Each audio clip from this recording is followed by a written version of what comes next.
Okay ito guys, usapang POV na naman tayo guys. So ito guys, so meron pa rin dito tayo. Answer, maraming ano ngayon maraming nagbubuo ng Aegis sedan guys. Ito. So ito guys, ito harap. Yan, naka-fog lines din. Ito, mukhang OEM chain din siya guys. Yan. Color ano naman to, may pagka blue, purple siya guys. Tapos ito ang ganda ng mags guys, P1. Okay.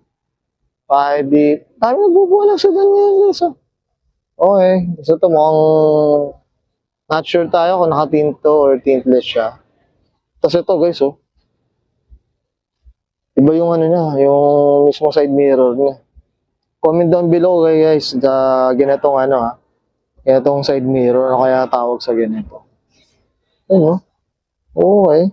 Ganda ng kulay guys. Medyo unique siya.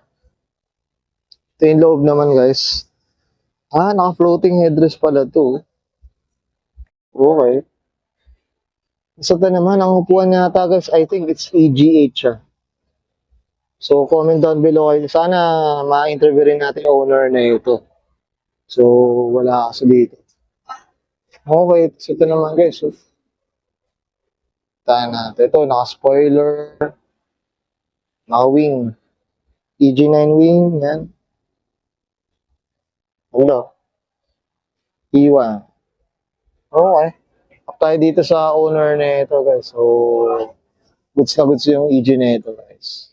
Yan, thank you.